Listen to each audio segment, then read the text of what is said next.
10 years ago, former Egyptian army chief Abdel Fattah al-Sisi seized power in a military coup, transforming the country into a tightly controlled autocracy marked by widespread repression and economic struggles.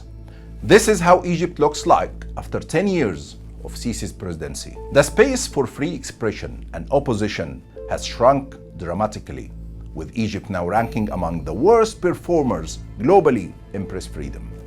Independent media outlets are primarily blocked within the country.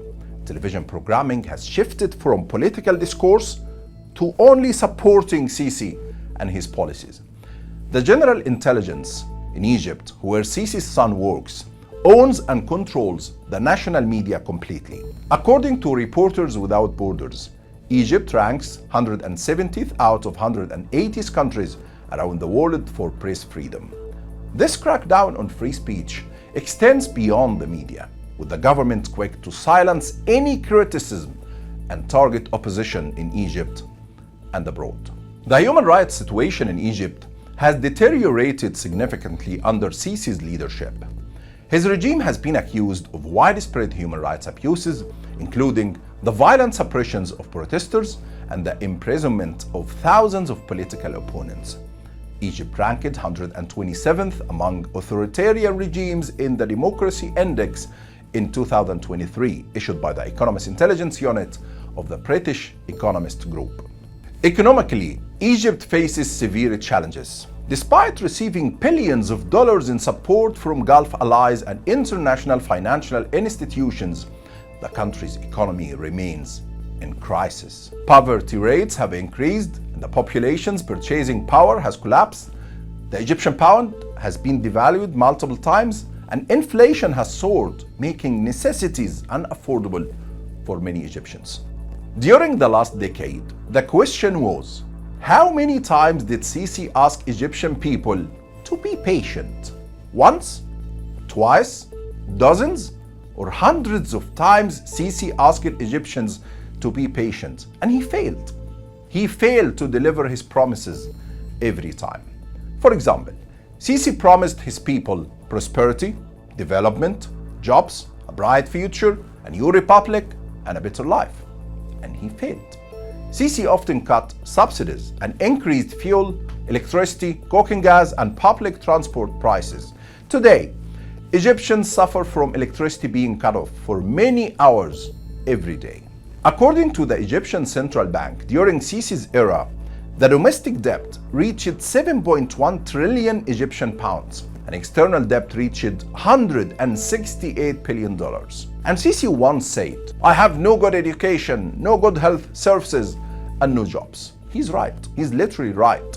According to the Global Knowledge Index, Egypt ranked 79th in education in the world in 2023. With a shortage of around 500,000 teachers in Egyptian schools, there is no good education in Egypt. In the health sector, Egyptian doctors are fleeing the country to the Gulf, Europe, and the United Kingdom because of low salaries and lack of government spending on the health sector. Sisi's government has prioritized large-scale infrastructure projects, such as building a new capital city in the desert, costing the country $58 billion. The regime's economic policies have favored the military's expanding role in the economy, leading to concern about corruption and lack of transparency. Sisi's approach to governance has also weakened the state institutions and the rule of law through constitutional amendments in 2019 and draconian laws that give the president more power. In 2023, Egypt ranked 136 out of 142 countries in the International Classification of the Rule of Law, according to the World Justice Project Center.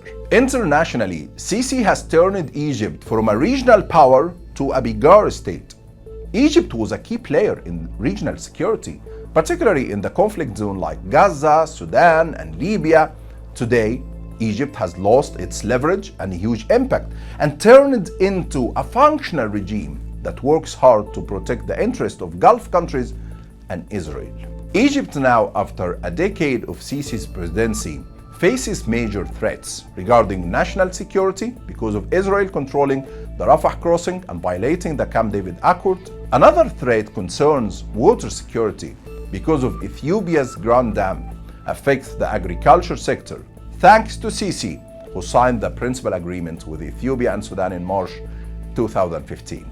Internally, there is another threat in the form of Mr. Ibrahim al-Organi, a man close to Sisi and his son Mahmoud.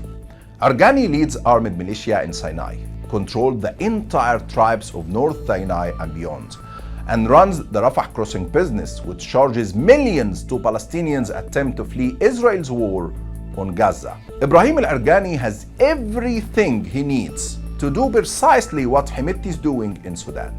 He has weapons, money, influence, substantial economic relations with the Gulf countries. In conclusion, Egypt is at a crossroads after 10 years of Sisi's presidency. The country's potential remains untapped, held back by repressive policies and economic mismanagement. And here is the point. The longer Sisi's era continues, the greater the danger to Egypt's long-term stability. The policies meant to prevent social and political uprising are actually sowing the seeds for both.